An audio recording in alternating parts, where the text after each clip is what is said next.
Nek, tolong. Saya cuma mau pergi.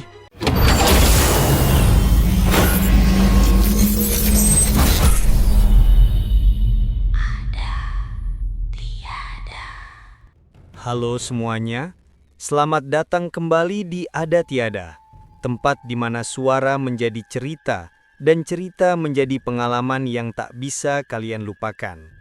Sebelum kita mulai, jangan lupa subscribe, aktifkan lonceng notifikasi dan tinggalkan komentar setelah mendengar ceritanya. Karena malam ini, cerita kita panjang, pekat, dan penuh tanda tanya. Sekarang, mari kita mulai.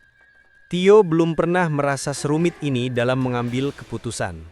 Setelah 2 bulan merantau dari Kediri untuk mencari pekerjaan di daerah Jawa Tengah, simpanannya mulai menipis. Ia sudah mencoba bekerja di bengkel, ikut proyek bangunan, sampai membantu di kios sayur. Tetapi semuanya serba musiman dan tidak ada yang menetap. Maka, ketika seorang kenalan lama menyarankan sebuah desa bernama Ngadirejo, Tio pun memutuskan pergi ke sana. Katanya, desa itu tenang, murah, dan kadang butuh tenaga serabutan. Desa Ngadirejo terletak jauh dari jalan raya utama. Harus melewati hamparan sawah yang seperti tak berujung. Pagi itu, angin tipis membawa aroma padi basah dan tanah yang baru disiram embun. Sepedanya berdecit halus ketika melewati jembatan kecil berbahan bambu.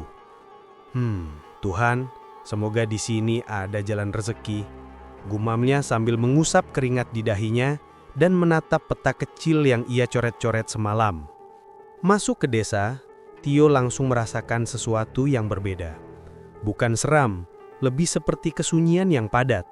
Rumah-rumah joglo tua masih berdiri, beberapa dengan halaman luas dan pohon sawo tua. Ada beberapa warga yang menyapu halaman atau menjemur padi. Mereka menatap Tio sebentar, lalu tersenyum ramah. Tidak ada yang mencurigakan, justru hangat dan terasa sangat desa. Tio berhenti di warung pertama yang ia lihat, sebuah bangunan kayu kecil dengan pelang bertuliskan Warung Buratih.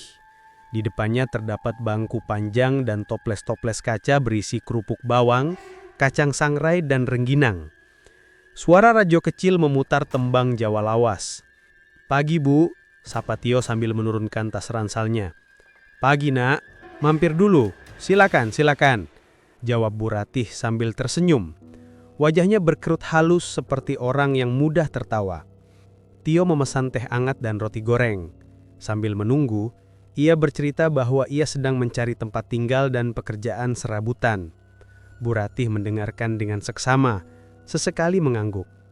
"Desa Ngadirejo ini desa tenang, tapi kurang anak muda," ujar Buratih sambil menatap Poci.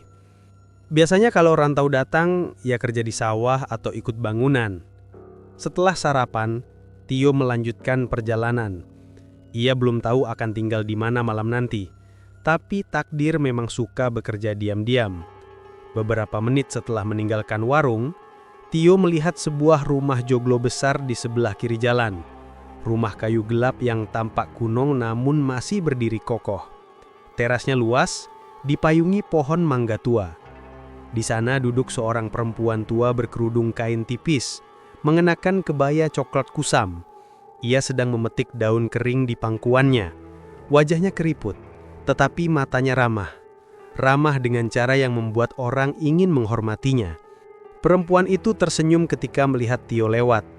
"Nak, sini dulu. Bantuin Simbah angkatkan ini ke dalam ya." "Oh, iya Nek, boleh."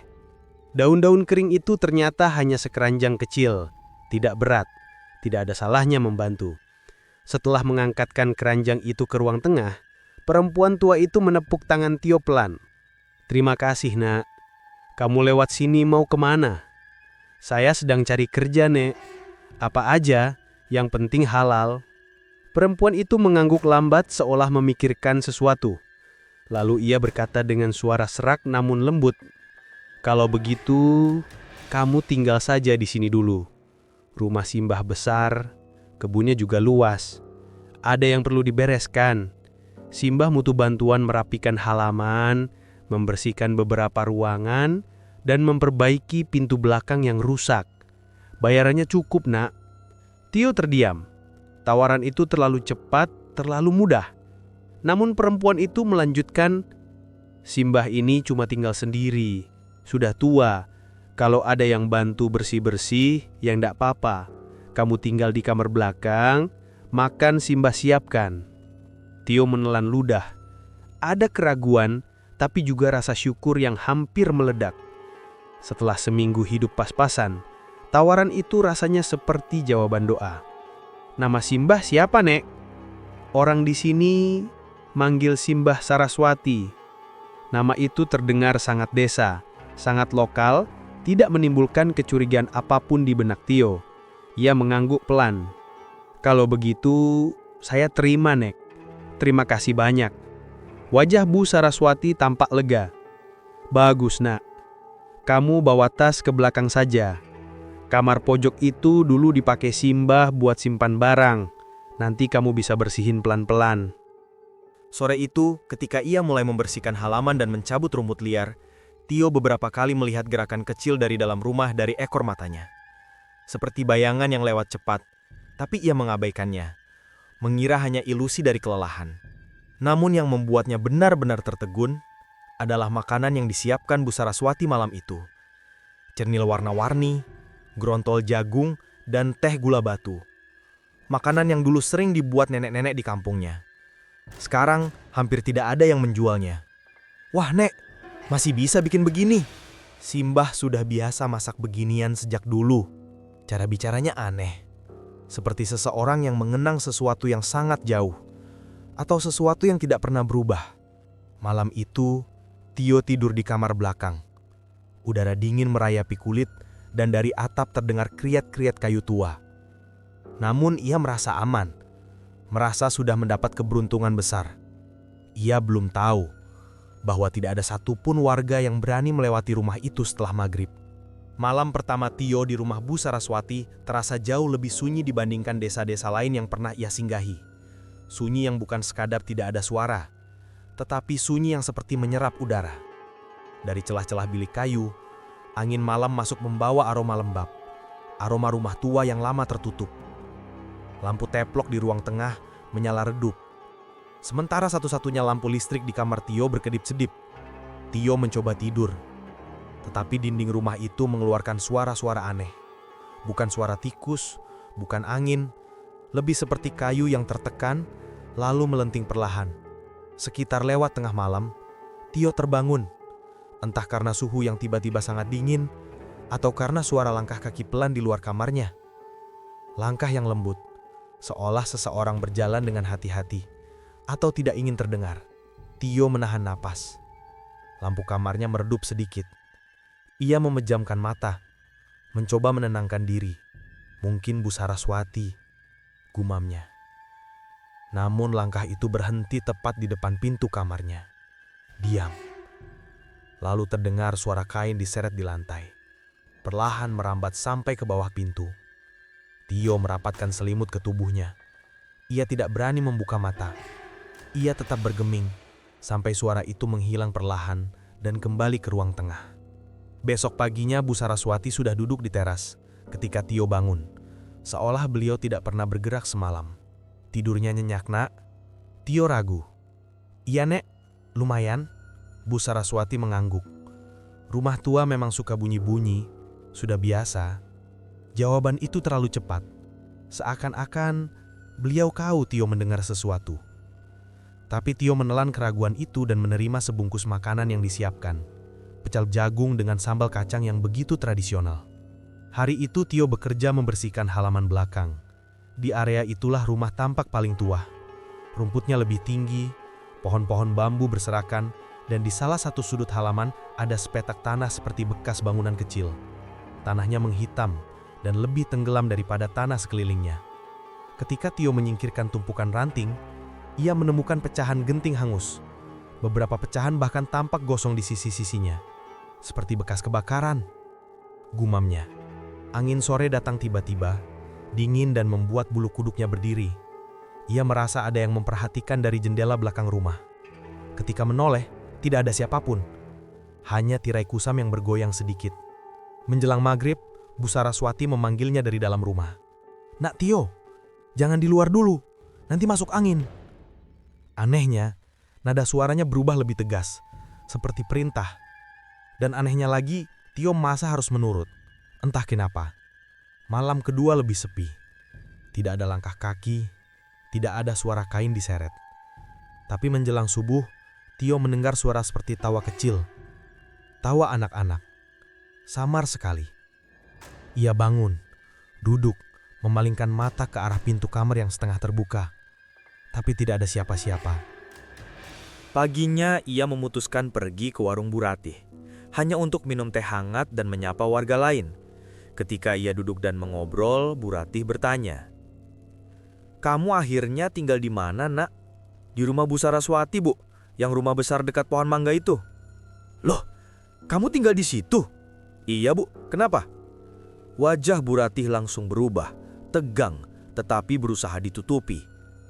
"Loh, kamu tinggal di situ?" "Iya, Bu, kenapa?" Bu Ratih menelan ludah memaksakan senyum. Nggak apa-apa, cuman kaget. Sudah lama tidak ada orang tinggal di sana." "Kok gitu? Bu Saraswati ada kok, orangnya baik." Bu Ratih terdiam lama, seperti berpikir keras sebelum memilih kata-kata. "Kamu hati-hati saja, Nak. Kalau ada apa-apa, bilang sama saya." Ucapan itu membuat Tio ragu, namun ia tetap berpikir positif. Mungkin rumah itu memang pernah kosong bertahun-tahun dan warga tidak tahu bahwa Bu Saraswati kembali tinggal di sana. Menjelang siang, Tio kembali ke rumah. Bu Saraswati sedang menunggu di teras seperti biasa, namun ada sesuatu yang berbeda. Wajahnya tampak lebih pucat, lingkar matanya menghitam, tapi ia tetap tersenyum ramah. "Nak Tio, nanti sore bersihin kamar nomor 2 ya. Ruangan itu sudah lama tidak dibuka." Kamar nomor 2 terletak di deretan kamar yang jarang ia sentuh. Tio mengangguk. "Baik, Nek."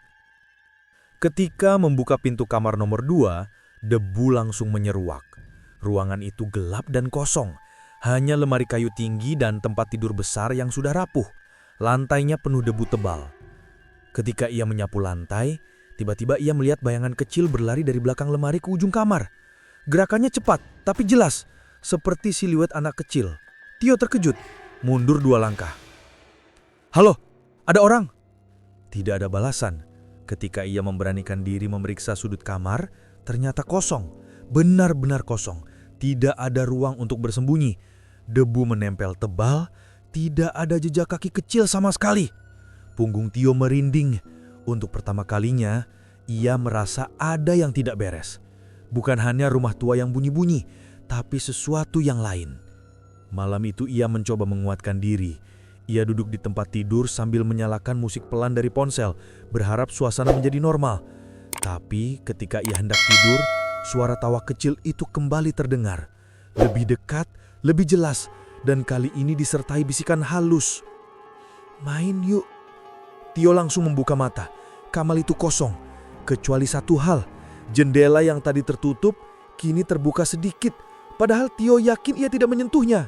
Sejak malam ketika suara tawa dan bisikan itu terdengar jelas, Tio tidak lagi bisa memandang rumah Bu Saraswati dengan cara yang sama. Ada perasaan seolah rumah ini menyembunyikan sejarah pekat, kabut masa lalu yang belum mau tersibak. Namun anehnya, setiap kali Tio memutuskan untuk pergi, wajah Bu Saraswati muncul di kepalanya. Ramah, lembut, dan tampak begitu kesepian. Ada rasa tidak tega. Ia tidak memiliki siapapun. Jadi meski janggal, Tio tetap bertahan. Pagi ini Bu Saraswati menyiapkan gerontol jagung lagi, lengkap dengan parutan kelapa muda. Makanan itu tercium harum. Namun semakin Tio memperhatikan teksturnya, semakin ia merasa ada sesuatu yang tidak wajar. Warnanya terlalu kuning, bukan kuning segar, tetapi kuning seperti makanan yang disimpan terlalu lama dalam wadah tertutup. Namun ketika ia mencicipinya, rasanya tetap enak, persis seperti buatan neneknya dulu, hangat, manis, lembut. "Terima kasih, Nek." "Sama-sama, Nak Tio. Nanti setelah sarapan, kamu bersihin gudang kecil di pojok kebun ya. Ada barang-barang lama yang harus dipindah." Tio mengangguk. "Siap, Nek." Setelah makan, Tio membawa sapu lidi dan senter kecil. Gudang yang dimaksud Bu Ratih terletak di sisi paling belakang halaman, tersembunyi oleh semak-semak bambu yang menjulang. Pintu gudang terbuat dari papan kayu tipis yang sebagian sudah lapuk. Ketika Tio membuka pintu gudang, aroma apek langsung menyeruak. Ruangan kecil itu dipenuhi kotak kayu tua, tikar gulung, dan beberapa mainan kuno. Mainan yang biasanya hanya dilihat Tio di museum atau kenangan masa kecil. Gasing kayu, engklek dari pecahan genteng, dan sebuah kuda-kudaan dari potongan papan dicat merah.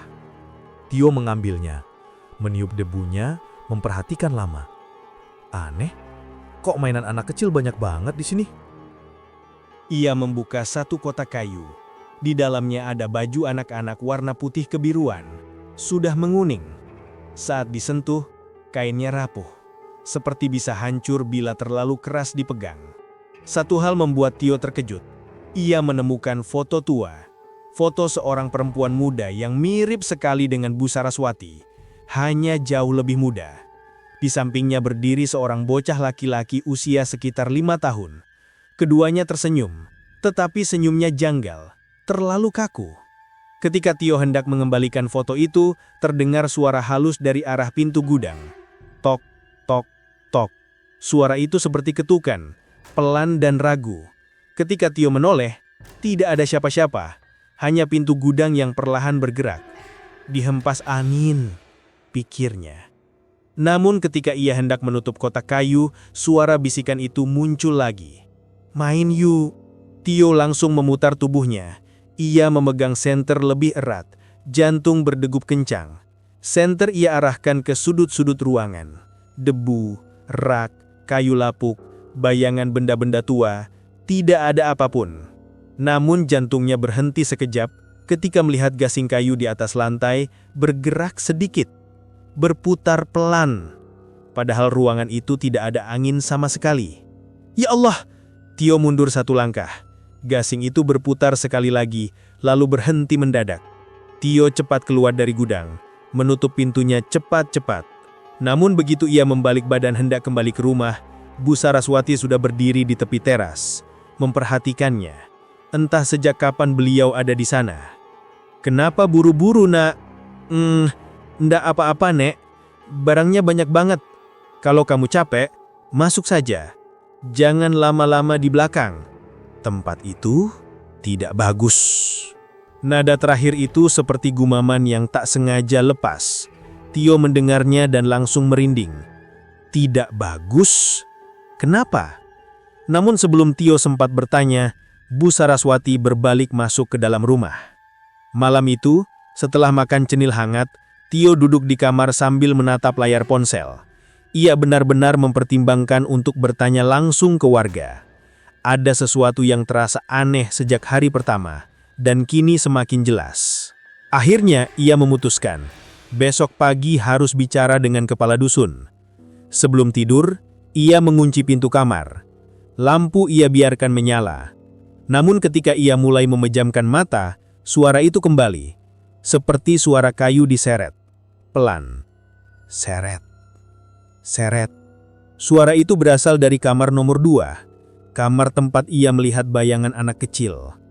Tio bangkit, jantungnya seperti hendak meledak. Ia tidak ingin, tapi merasa dipaksa berjalan ke sana. Seolah rasa penasaran menekan dari dalam kepala. Ia membuka pintu kamar pelan-pelan. Lorong gelap. Sunyi. Tapi suara itu masih terdengar. Ketika ia berdiri di depan pintu kamar nomor 2, suara itu berhenti total. Tio menelan ludah. Perlahan ia dorong pintunya. Gelap. Ketika senter ponselnya menyala mengarah ke lantai, Tio melihat sesuatu. Jejak kaki kecil.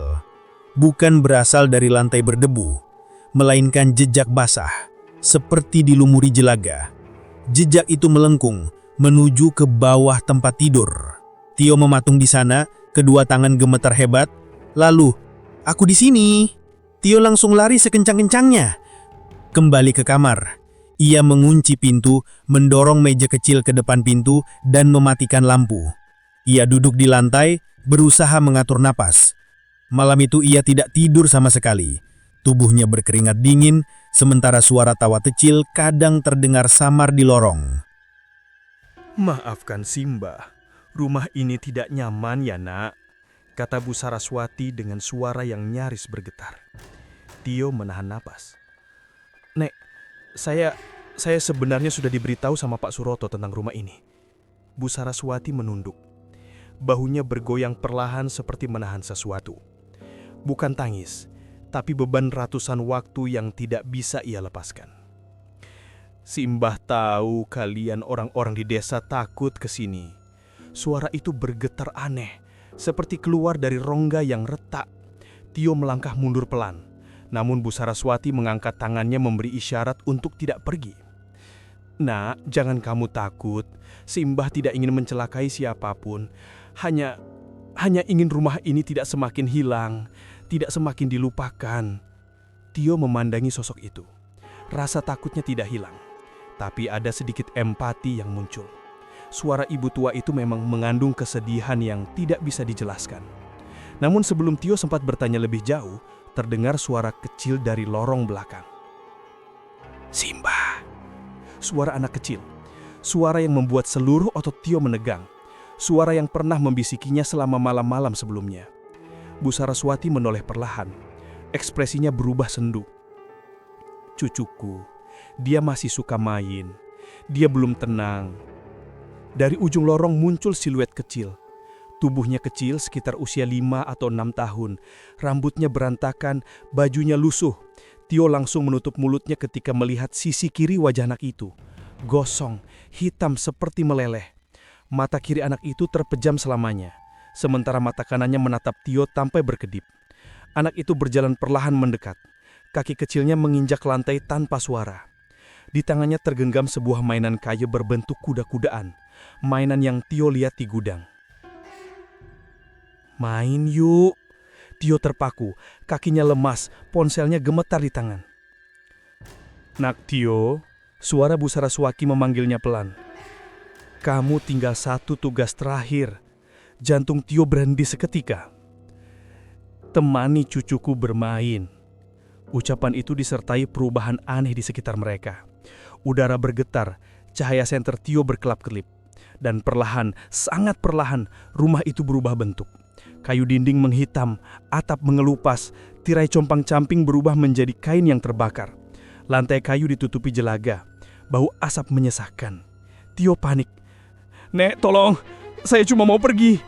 Namun lingkungan di sekelilingnya seolah tidak lagi berada di dunia yang sama. Waktu seperti patah, dia merasa ditarik masuk ke ruang yang bukan masa sekarang. Terdengar suara retakan besar, salah satu tiang kayu di dekat dapur retak lalu runtuh. Api kecil muncul sekejap memercikan cahaya oranye pekat. Tio melihat sekilas sosok Bu Saraswati bertukar wajah. Separuh normal, separuh hangus. Ekspresinya bukan lagi ramah, tapi penuh kepedihan. Jangan biarkan dia sendirian, nak. Anak kecil itu tiba-tiba berada tepat di depan Tio, mengangkat mainan kayu gosong itu. Main ya. Rumah terbakar itu semakin jelas. Pekik perempuan terdengar samar. Suara letupan kayu, tangis anak kecil bercampur dengan suara perempuan tua yang berusaha menenangkan. Tio menutup telinganya, menjerit, mencoba lari. Namun lantai seperti berubah menjadi tanah berlumpur yang menahan langkahnya. Ya Allah, tolong saya! Bayangan masa lalu itu menelan seluruh ruangan. Tio merasa kulitnya dipenuhi jelaga, nafasnya sesak, dunia berputar. Dan ketika segalanya mencapai titik paling panas, seseorang atau sesuatu menyentuh pundaknya dari belakang. Tio tidak sempat menoleh. Dunia langsung gelap. Di luar rumah, warga desa yang mendengar kegaduhan akhirnya mendatangi halaman rumah Bu Saraswati. Mereka menemukan Tio tergeletak pingsan di tanah. Tubuhnya dipenuhi jelaga. Nafasnya berat. Di dalam rumah, gelap, kosong, sunyi, seperti tidak pernah ada siapapun tinggal di sana dan tidak ada tanda-tanda kebakaran. Ketika Tio sadar, dunia di sekitarnya terasa asing. Dia tidak lagi berada di dalam rumah itu, tapi berbaring di balai-balai bambu milik Pak Suroto. Tubuhnya terasa berat, seolah baru terjepit sesuatu. Pak Suroto duduk di sisinya dengan wajah cemas. Sementara beberapa warga berdiri berkerumun menatapnya dengan campuran khawatir dan rasa bersalah. Nak Tio, kamu sadar? Suara Pak Suroto lirih. Tio mencoba duduk. Tubuhnya masih gemetar. Pak, Bu Saraswati, rumah itu terbakar, Pak. Ada anak kecil, dia... Pak Suroto langsung menepuk tangannya. Tenang, tenang nak, tenang. Rumah itu tidak terbakar, semua baik-baik saja. Tapi saya melihatnya, saya ada di sana, ada api dan Tio memegang kepala, pusingnya kembali menyerang. Warga saling bertatapan. Ada ibu-ibu yang menggigit bibir, ada bapak-bapak yang mengusap wajah gelisah. Suasana penuh penyesalan. "Sudahlah, biar saya saja yang cerita," ujar Pak Suroto. Akhirnya ia menunggu sampai Tio bisa bernafas lebih stabil.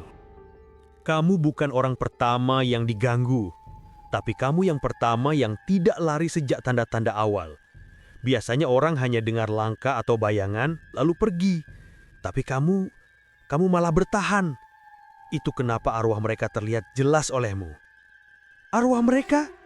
Tio menatap Pak Suroto, tak percaya. Pak Suroto menarik napas panjang. Dulu rumah itu dihuni Bu Saraswati, anaknya dan cucunya. Rumah itu memang sering dipakai untuk kumpul keluarga. Cucu laki-lakinya sangat dekat dengan Bu Saraswati. Anak itu manja tapi lucu. Mereka hidup sederhana. Suara Pak Suroto perlahan mengecil. Sampai suatu malam, terjadi kebakaran kecil di dapur. Api merambat ke kamar belakang.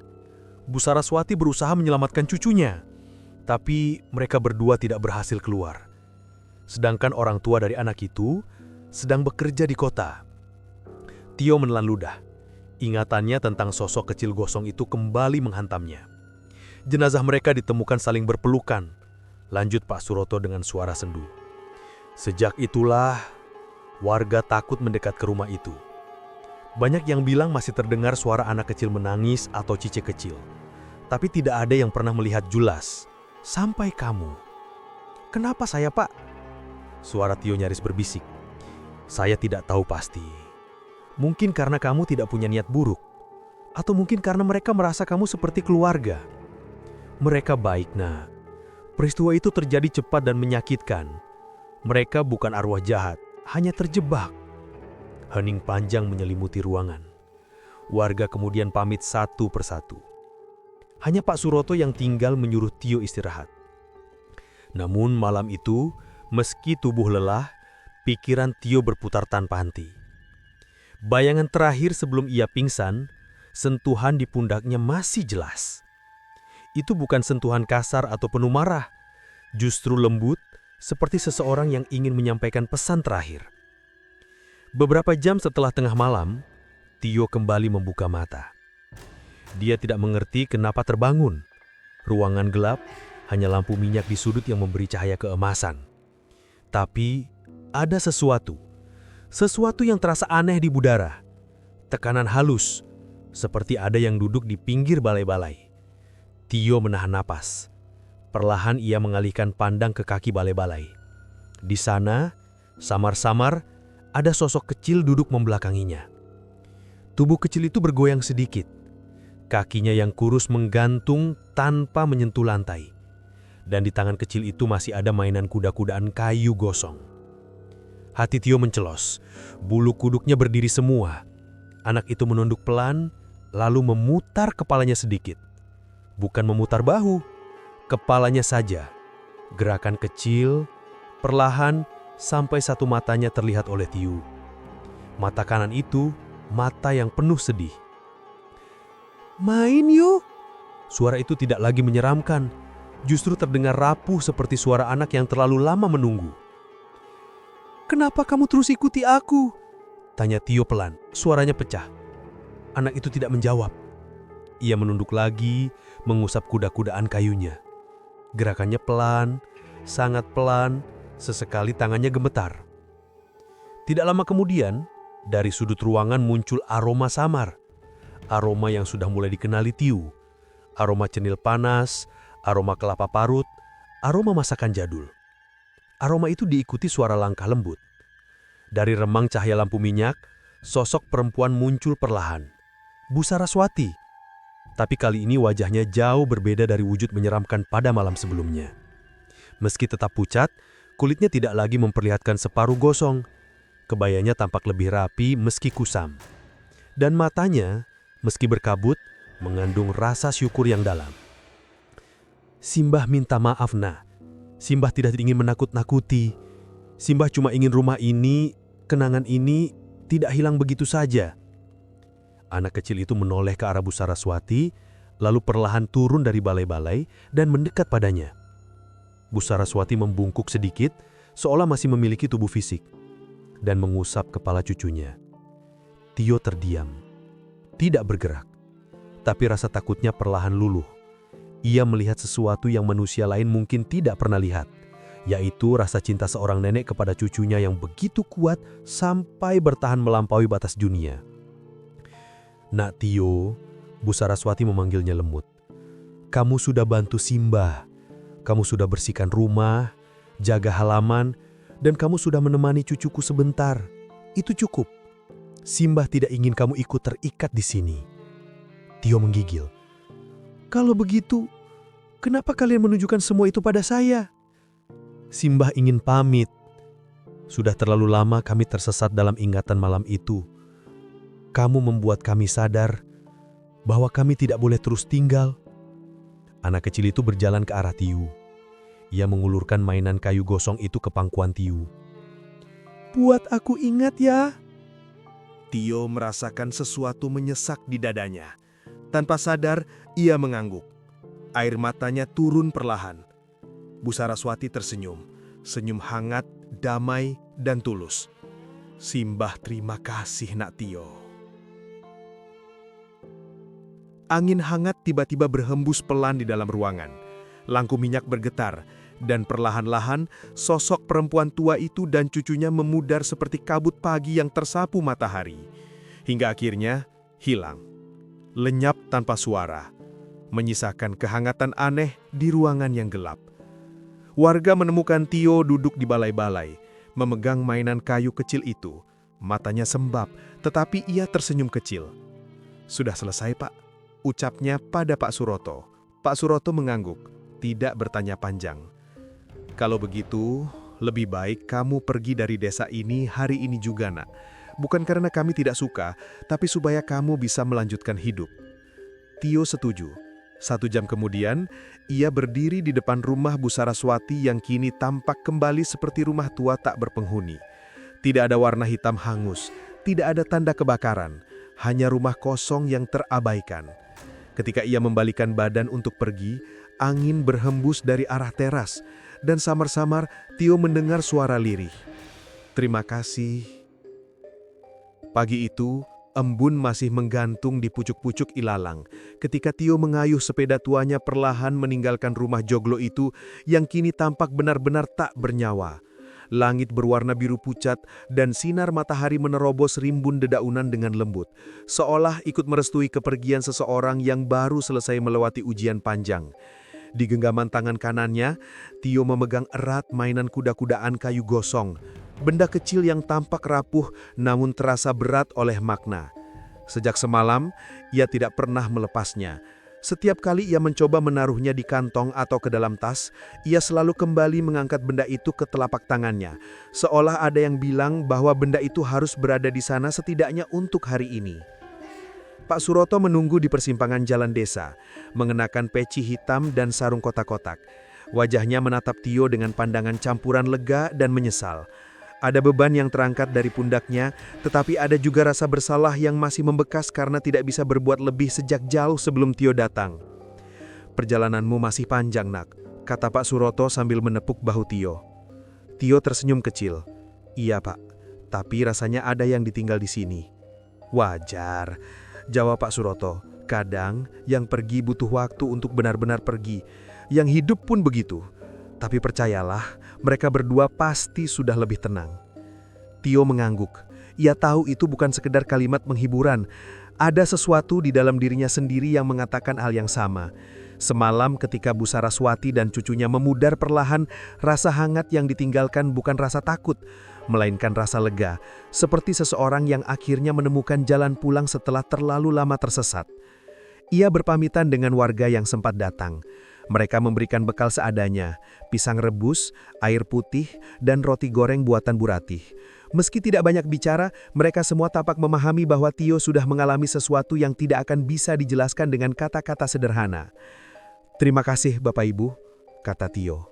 Tak usah terima kasih. Yang penting kamu selamat. Hati-hati di jalannya, Nak. Tio kembali menaiki sepeda, mengayuh pelan melewati jalan kecil yang dipenuhi dedaunan kering. Setiap kali ia menoleh ke belakang, rumah joglo itu tampak semakin kecil, semakin jauh, dan semakin tak nyata. Setelah keluar dari desa, Tio berhenti di pematang sawah. Ia duduk di bawah pohon randu besar, menatap desa Ngadirejo yang masih diselimuti udara pagi. Ia mengusap mainan kayu itu. Aku ingat, Dek. Tenang aja. Angin lembut berhembus. Hari-hari berikutnya, Tio bekerja di kota kecil lain, tinggal di kos sederhana, bekerja di bengkel, hidupnya perlahan membaik. Setiap malam ia memandangi mainan kail itu. Tidak ada lagi gangguan, tidak ada suara anak kecil, tidak ada mimpi buruk. Tapi ia menjadi lebih peka terhadap kesunyian, lebih menghargai hal-hal kecil, lebih menghormati makanan jadul, suara kain kebaya, aroma dapur lawas. Ia ingat semuanya. Dan ia tahu, itu memang yang diminta darinya. Terima kasih sudah mendengarkan cerita ini sampai selesai. Kalau kalian suka cerita seperti ini, jangan lupa klik tombol like, tinggalkan komentar, dan subscribe channel Ada Tiada. Biar kalian gak ketinggalan cerita-cerita horor lainnya yang jauh lebih menegangkan. Nyalain juga notifikasi loncengnya, supaya kalian jadi orang pertama yang tahu kalau ada video terbaru. Sampai jumpa di kisah selanjutnya di Ada Tiada. Karena tidak semua yang hilang benar-benar tiada.